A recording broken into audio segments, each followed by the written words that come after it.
നമസ്കാരം. ബി.ജെ.പി. സംസ്ഥാന അധ്യക്ഷൻ കെ സുരേന്ദ്രനെ കുറിച്ചാണ്, വേറെ ആരെക്കുറിച്ചുമല്ല. ഈയിടെയായി സുരേന്ദ്രൻജി പറയുന്നതെല്ലാം നേരെ ഓപ്പോസിറ്റഡാണ് വന്ന് ഭവിക്കുന്നത്. പാലക്കാട് ഉപതെരഞ്ഞെടുപ്പ് ഫലം വന്നാൽ പ്രതിപക്ഷ നേതൃസ്ഥാനത്ത് നിന്ന് വി ഡി സതീശൻ രാജിവെക്കേണ്ടി വരും എന്ന് പ്രഖ്യാപിച്ചതാരാണ്? കെ സുരേന്ദ്രൻ. സംഭവിച്ചതെന്താണ്?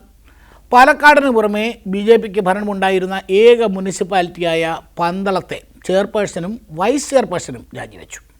വിമതശല്യം. കോൺഗ്രസിൽ നിന്ന് ബി.ജെ.പിയിലേക്ക് ഇനി നേതാക്കളുടെ ഒഴുക്കായിരിക്കുമെന്ന് കെ സുരേന്ദ്രൻ പ്രഖ്യാപിച്ചതിന് പിന്നാലെയാണ് ബി.ജെ.പിയുടെ കേരളത്തിലെ മുഖമായിരുന്ന സന്ദീപ് വാര്യർ സുരേന്ദ്രനോട് പിണങ്ങി പാർട്ടി വിട്ട് കോൺഗ്രസിൽ ചേർന്നത്.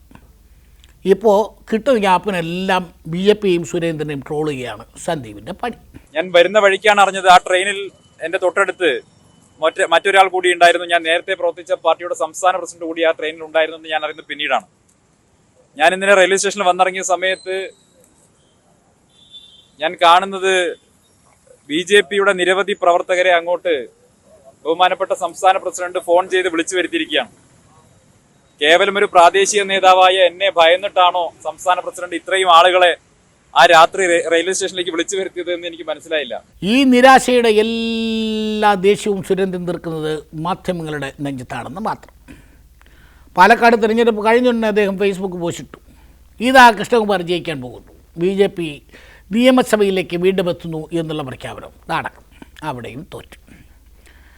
പന്തളത്തെ പ്രശ്നം പരിഹരിക്കാൻ ബി.ജെ.പി. സംസ്ഥാന പ്രസിഡന്റ് എന്ന നിലയ്ക്ക് സുരേന്ദ്രന് കഴിഞ്ഞതുമില്ല. അവിടെ ഇനി വിമതരുടെ കരുണയിലാണ് കാര്യങ്ങൾ. പാലക്കാട് തിരഞ്ഞെടുപ്പ് കഴിഞ്ഞപ്പോൾ തുടങ്ങിയതാണ് മാധ്യമപ്രവർത്തകരോടുള്ള ദേഷ്യം. എല്ലാവരെയും ശരിയാക്കുമെന്നായിരുന്നു പാലക്കാട്ടെ പ്രഖ്യാപനം. അത് കഴിഞ്ഞ് കൊച്ചിയിൽ വന്നപ്പോൾ അത് ആവർത്തിച്ചു, ഒന്നല്ല 2 തവണ. തിരുവനന്തപുരത്ത് വാർത്താ സമ്മേളനം നടത്തി അദ്ദേഹം മാധ്യമപ്രവർത്തകരെ മാപ്രകൾ എന്ന് വിളിച്ചു. നിങ്ങൾ ഈ മാപ്രകളെല്ലാം കമ്മ്യൂണിസ്റ്റുകാരെ കുറിച്ച് വല്ലതും പറയുമ്പോഴേക്കും നിങ്ങൾക്ക് വലിയ വിഷമമാണ്. ബാക്കിയുള്ളവരെ കുറിച്ച് എന്ത് വേണം നിങ്ങൾക്ക് പറയാം. ഓഫീസിലേക്ക് വരുമെന്നാണ് അടുത്ത ഭീഷണി. എല്ലാവരെയും നേരിട്ട് ഓഫീസിൽ വന്ന് കൈകാര്യം ചെയ്യുമെന്നാണ് ഭീഷണി. നിങ്ങളെയൊക്കെ കൈകാര്യം ചെയ്യുമെന്ന് ഞാൻ പറഞ്ഞത്, ഇനിയുള്ള ദിവസങ്ങളിൽ നിങ്ങളെ ഓഫീസിലേക്ക് ഞങ്ങൾ നേരെ വരും, ചോദിക്കാൻ തന്നെയാണ്. കള്ള വാർത്തകൾ, പ്ലാൻ ചെയ്ത വാർത്തകൾ കൊടുത്താൽ ആ പത്രത്തിൻ്റെ ഓഫീസിൽ നേരെ വന്ന് ഞങ്ങൾ ചോദിക്കും. ഓഫീസിലോട്ടൊക്കെ വന്നാൽ ഇവിടെ നല്ല ചായ കിട്ടും. എല്ലാ ഓഫീസിലും, ഇവിടെ മാത്രമല്ല എല്ലാ ഓഫീസിലും നല്ല ചായ കിട്ടും. അതൊക്കെ കുടിച്ച് പറ്റിയച്ചാൽ ഓരോരുത്തർക്കും അരമണിക്കൂർ ഇൻ്റർവ്യൂ കൂടെ കൊടുക്കണമെന്നാണ് എൻ്റെ അഭിപ്രായം. അല്ല, നമ്മൾ ഒരാൾ ഓഫീസിലോട്ട് വരുമ്പോൾ അങ്ങനെ ഒരു മര്യാദ ഞങ്ങൾ സാധാരണ മാധ്യമപ്രവർത്തകർ കാണിക്കാറുണ്ട്. അതുകൊണ്ട് ഓഫീസിലേക്ക് എപ്പോഴും സ്വാഗതം എന്ന് മാത്രമാണ് അതുമായി ബന്ധപ്പെട്ട് പറയാനുള്ളത്.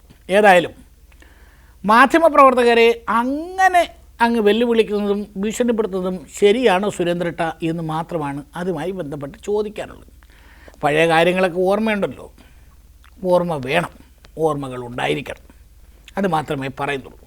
വേണമെങ്കിൽ സിനിമാ സ്റ്റൈലിൽ കേരളത്തിൽ ബി.ജെ.പി. ഒന്നുമല്ലാതിരുന്ന കാലത്ത്, ഇതിൻ്റെ 4-1 പോലും വിസിബിലിറ്റി ഇല്ലാതിരുന്ന കാലത്ത് യുവമോർച്ചയുടെ സംസ്ഥാന അധ്യക്ഷനായി തിരുവനന്തപുരത്ത് വന്ന കെ സുരേന്ദ്രൻ, സുരേന്ദ്രൻ്റെ അഭിപ്രായമെടുക്കാവോ എന്ന് ചോദിച്ച് വിളിച്ചിരുന്ന അന്നത്തെ അനുയായികൾ, ടെലിവിഷൻ ചർച്ചകളിലേക്ക് സുരേന്ദ്രനെ ക്ഷണിക്കുമോ എന്ന് ചോദിച്ച് വിളിച്ചിരുന്ന അനുയായികൾ, ഇവരെയൊക്കെ കുറിച്ച് പറയാം. ടെലിവിഷൻ ചർച്ചകളിലൊക്കെ വന്നിരുന്ന, ടെലിവിഷൻ ചർച്ചകളിൽ വരാൻ അതിയായി താല്പര്യം പഠിപ്പിച്ചിരുന്ന കെ സുരേന്ദ്രനെ കുറിച്ച് പറയാം. ഇപ്പോൾ അദ്ദേഹത്തിന് മാധ്യമപ്രവർത്തകരെയും മാധ്യമങ്ങളെയൊന്നും കണ്ടുകൂടാ എങ്കിലും അങ്ങനെ മാധ്യമപ്രവർത്തകരുമായി സൗഹൃദമുണ്ടായിരുന്ന, മാധ്യമങ്ങളോട് സമരസപ്പെട്ടിരുന്ന, മാധ്യമങ്ങളുടെ പിന്തുണയുണ്ടായിരുന്ന, മാധ്യമങ്ങളുടെ പിന്തുണയിൽ വളർന്ന കേരളത്തിലെ ഒരുപാട് നേതാക്കളുടെ കൂട്ടത്തിൽ കെ സുരേന്ദ്രനുണ്ടെന്ന് കേരളത്തിലെ മാധ്യമപ്രവർത്തകർ നിസ്സംശയം പറയും. ഇപ്പോൾ വേണമെങ്കിൽ താങ്കൾക്ക് അത് നിഷേധിക്കാം, വെറുതെ നിഷേധിച്ചോ എന്ന് മാത്രമേ ഉള്ളൂ. ഏതായാലും സിനിമാ സ്റ്റൈലിൽ പണ്ട് അങ്ങനെ ഒരു കാലമുണ്ടായിരുന്നു മിസ്റ്റർ കെ സുരേന്ദ്രൻ നിങ്ങൾക്ക് എന്നൊക്കെ വേണമെങ്കിൽ പറയാം. പറയുന്നില്ല, പറഞ്ഞതുകൊണ്ട് ഒരു കാര്യവുമില്ല. മാധ്യമപ്രവർത്തകർ അവരുടെ പണി തരും. വാർത്ത നൽകുക എന്നുള്ളത് ഞങ്ങളുടെ ജോലിയാണ്. കേരളത്തിലെ ബി.ജെ.പിയിൽ മാത്രമല്ല എല്ലാ പാർട്ടിയിലും പ്രശ്നങ്ങളുണ്ട്. ആ പ്രശ്നങ്ങളെല്ലാം മാധ്യമങ്ങൾ, മാധ്യമപ്രവർത്തകർ ജനങ്ങളെ അറിയിക്കാറുമുണ്ട്. അതിൻ്റെ പേരിൽ പിണങ്ങിയിട്ടോ പരിവച്ചിട്ടോ ഭീഷണിപ്പെടുത്തിയിട്ടോ വല്ല കാര്യമുണ്ടോ? ഒരു കാര്യമില്ല. ഭീഷണികൾ തുടരട്ടെ, നല്ല കാര്യം എന്ന് മാത്രമേ പറയുന്നുള്ളൂ. ഈ ഭീഷണികൾ കൊണ്ട് മാധ്യമപ്രവർത്തനം അവസാനിപ്പിക്കുമെന്ന് കേരളത്തിലെ ഒരു മാധ്യമപ്രവർത്തകൻ വിചാരിക്കുമെന്നും എനിക്ക് തോന്നുന്നില്ല. അപ്പോൾ അങ്ങനെ ബൈ ബൈ.